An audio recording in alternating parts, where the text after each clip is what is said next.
What is happening, everybody? Trey here, joined by my dad, Sean, and today a reactions to the classics. We are up to the year 2004 and our top 10 albums by year draft. And man, might be the most stacked year of the 2000s up to this point, I think. Yeah, I think it probably is, Trey. If you guys have never watched before, the way it works is this year he gets first pick, I get second and third, he gets fourth, fifth. I'm glad I get second and third because I think there's 3 loaded albums this year. That means I get 2 of them, even if I don't get the one that I really, really wanted. But we want you to pay attention. Let us know who won at the end, and also let us know your top 5 or 10 albums if you so choose. And also, if you're a patron, you get to choose one of these albums for a nomination for our album listening party that's once a month on YouTube. All right, well, with that said, man, let's dive into it here today, man. My first pick is going to be a record that we actually reviewed track by track on the channel a couple years ago now. It is my favorite artist of all time. It is Kanye West's debut record, The College Dropout. And man, this has a lot of a great backstory, too. On you can check that out in our review or the recent Netflix special called Genius that really chronicles the early part of Kanye's career, gives some great detail as well. But his debut record, it debuted at 2 on the charts with 441,000 records That was yesteryear, sold. baby, yesteryear. Yeah, and if you're wondering, well, how did Kanye come out of the gate with that much success? Well, he was noted as, of course, a famous producer for the likes of Jay-Z in particular. Signed with Rockefeller and really kind of boosted his hype, so to speak, and people were ready. It won the Grammy for Best Rap Album. Hallmarks of this, that Chipmunk Soul production, some very humorous skits where, sometimes on hip-hop records, the skits can kind of be throwaway. Not on this record right here. Confidence of Kanye's on full display. Tackles a lot of personal stuff while also having some just a fun type of party tracks in here as well. My favorites, Jesus Walks, Through the Wire, Last Call, Spaceships, All Falls Down, and his first #1 with Slow Jams. So, man, definitely a great record. Even if you're not a hip-hop fan, I would encourage you to check it out. I would as well. And Trey, that would have been my #1 choice, but you know what? My runner-up is not a bad runner-up at all. I got Arcade Fire, their debut, Funeral. Metacritic, which is something I use a lot because it takes all the critics and puts them all together in a grade, says this had the second most appearances on end-of-decade top 10 lists, only behind an album that you love, Radiohead's Kid A. Highlights on this is Neighborhood 1, Neighborhood 4, Wake Up, Rebellion, but an incredibly well-done album, start to finish, atmospheric. It's a full album listener. Win is just in his feels, and they'll be back again. And their next best album to me will be coming up in 2010, but we got a ways between now and then, and I know you really like this one. I am a huge fan of it. That would have been my that would have been up there with my next pick as well. I think with Win, as you mentioned, and Regine, I'm a big fan of her vocals as well. It all comes together, a varied instrumentation on this record, and kind of for people say, oh, there's no good rock records that have come out in the last 20 years or whatever. The Funeral shoots that argument down quite a bit. I agree. And next up, a guy that appears almost every time he comes out with an album. Last time he only hit honorable mention. Nick Cave and the Bad Seeds with a massive double album. Abattoir Blues and the Lyre of Orpheus. 17 songs. I was reading they completed this in 12 days. Now think about that. That is 17 impressive. songs in 12 days.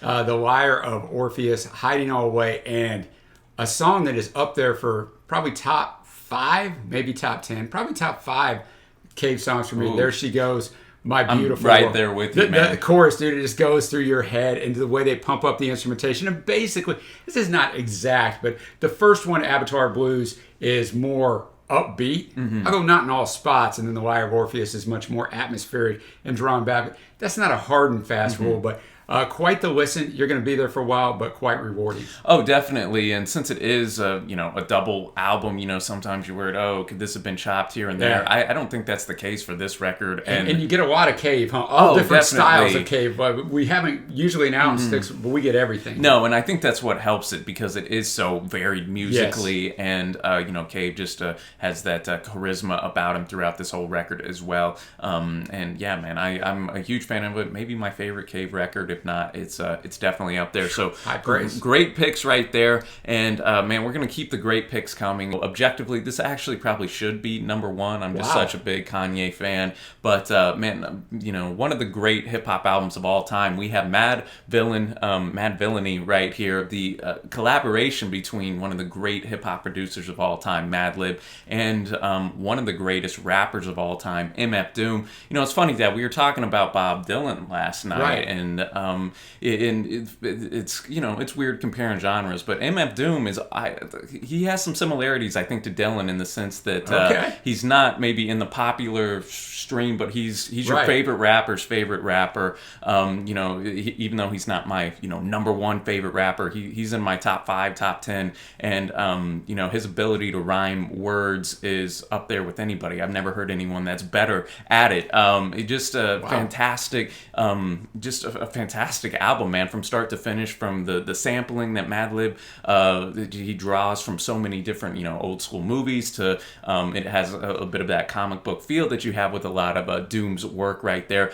They actually had this complete dad, but then the master tapes were stolen a year prior to the release. Oh no! They went off, did some of their solo stuff, came back together, laid down different vocals, which was said to have complemented Madlib's beats better. So it's one of those that sucks, but it ended up probably working out. They didn't leave it in a taxi like McCartney. No, on the run, that's right. Yeah, no, it's weird. That's happened a lot through music history. That's crazy. Man. You think you would guard those with your life? Yeah. Man. So, man, it's just one of those records that feels timeless as well, due to the lo-fi beats and just the technical prowess of Doom right there. The run of tracks from Raids to Curls is ridiculous. It's 22 tracks, 45 minutes long. Wow. So it's definitely one I would suggest listening to if you're a fan of kind of alternative experimental music in general, and a must listen. And then my next is going to be a record we've reviewed as well, Eliott Smith's sixth and final record, From a Basement on the Hill. This was completed after Eliott passed away, but the producers of this record, Rob Schnapf and Joanne Bohm, they didn't add anything whenever they were composing this. They just kind of mixed it together. Eliott already had all the music done for a lot of tracks. He wanted this to be a double record. Unfortunately, some of them, didn't have any vocals, and we can't get that. But thematically, very centered on Smith's, battle with mental illness and addiction. While the music is actually a bit varied, kind of culminating in his previous work in his career, just up in the ante from XO. And so I think the guitar work is a highlight. I love A Fond Farewell, Little One, and King's Crossing for me. Yeah, excellent album. Like you said, we got a reaction to it. Check it out. I'm going to be much shorter in my descriptions, Trey, because I don't have a ton to say about these albums because I don't know them like these. But Social Distortion, all the way up here in 2004, Sex, Love, and Rock and Roll. Their sixth album, but their first in 8 years. They started out in 1978, so it's kind of amazing. Yeah, when you had this, I was all like, wow, Social Distortion bringing the heat in 04. 11 songs, 37 minutes. Pretty sweet there. The opener, Reach for the Sky, is fantastic, but the whole album's great. It's just a quick listen, and I was just shocked at how good this was. Next up, I got a group called Blackfield. It's actually a collaborative music project by English musician and founder of Porcupine Tree, Stephen Wilson, and Israeli rock singer Aviv Geffen. Once again, this is 10 songs, 37 minutes. Hello and Pain are the highlights, but it's pop-centric. Okay. Stephen Wilson said this is not anything he would ever do with Porcupine Tree. These guys had befriended each other like 4 years later, and they decided, let's do something together. He wanted to do something different. So I definitely advise you go listen to that. There's going to be a second one that they do in 2006. I'll definitely give that a listen. But man, a couple ones that you guys probably have not heard. So. I'll have to dive into that. That sounds interesting. And maybe something else that people have not heard. You're about it. Yeah, I'm going with a debut record from the Go Team. We have Thunder Lightning Strike. It's an indie electronica kind of mashup of a record, and it's just a fun, feel-good record that's quite uplifting, I think. We could use that. It was started by founder Ian Parton, who over the course of 2003, he recorded a bunch of demos, had a bunch of ideas kind of in his head, and he would put these ideas together on a bunch of his cassettes and a 4-track recorder, and then each track on the record was created from kind of combining, a handful of these demos that he had together. So kind of cool, and once he kind of found his groove with it, they were able to get off and running, man, and he wanted to give it the feeling like within the song that you were just kind of flipping through radio channels. So because of that, it's you don't stay on the same type of sound wave or whatever for too long. It keeps it interesting. So my favorites are Lady Flash, Huddle Formation. Be sure to listen to that one. It'll put you right back in high school, man. The football fields, and everyone's a VIP to someone. And then my final pick, a little nostalgia here. Both of our final picks are very well known. We have Green Day's American Idiot. Their 7th record went to 1 in the U.S. and 18 other countries. So just a worldwide hit. Sold 16 million copies. They were working on another album, but just like we were talking about with Madvillain, the masters were stolen, and then they decided to start all the way over, kind of get a little bit more social commentary, political commentary in there. Billy Joe Armstrong, of course, the frontman of Green Day, has dubbed this a punk rock opera, and tells of the Jesus of suburbia. He's a bit of an anti-hero adolescent who, leaves for the city, encounters kind of the world and society's dysfunction, and this features some of the band's biggest hits. These were all over the radio when I was in middle school, man. Bro, they were everywhere. From Boulevard of Broken Dreams, Wake Me Up, When September Ends, Holiday is great. I think the very lengthy Jesus of Suburbia as well, coming in at 9 minutes, and that's where you kind of get the opera sense because it switches up so much. So I think this is Green Day's best work, and I had to put it on here, man. And my last pick is The Killers, their Red Hot debut, Hot Fuzz. Went to 7 in the U.S., 1 in the UK, 5 Grammy noms. This thing is absolutely classic. A good story behind it. When Brandon Flowers, the lead singer, heard Is This It by The Strokes, who's appeared on another countdown, picked by me, he got depressed because the album was almost done. He said, this is not good enough because The Strokes album is perfect, he said. So they threw out everything. Except for Mr. Brightside. That kind of reminds me of Brian Wilson when he heard Revolver. That's what I was thinking too. So he threw it all away. They kept Mr. Brightside. And, one other thing I learned, Mr. Brightside's obviously their biggest hit. They'll never have a hit that big because it's almost impossible. But actually a true story.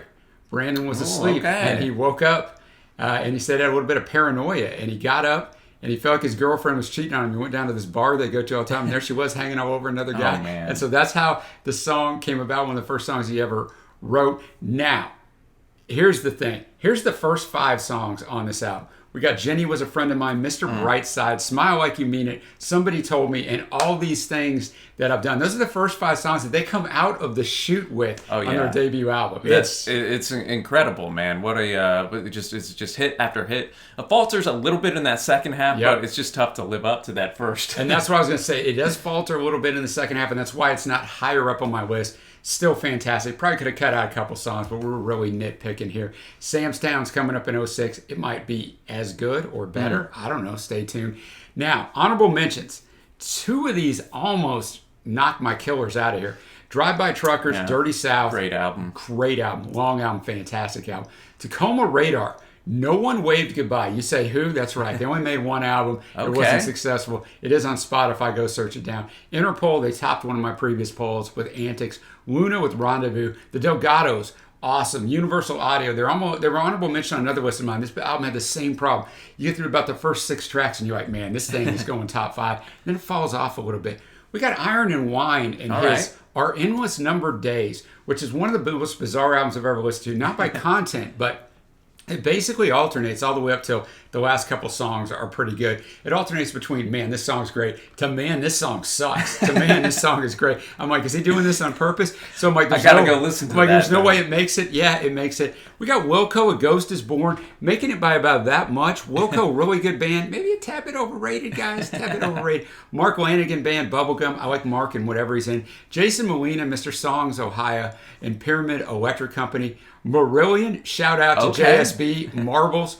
Ryan Adams, Love Is Hell, barely makes it. And an absolutely fantastic album, Keen, Hopes and Fears, an album I'd never listened to. One of the best-selling albums in the history of the UK. Who the heck knew? All right, Trey, I knew I had a lot there. Bring us home. Yeah, we also have Modest Mouse. Good news for people who love bad news. You're going to know Float On from that for exactly. sure. Almost became the Opposites theme song. Converge, You Fail Me, some great metalcore, heavy record. Go give that a listen if you're a fan of that type of stuff. MF Doom coming back with Food.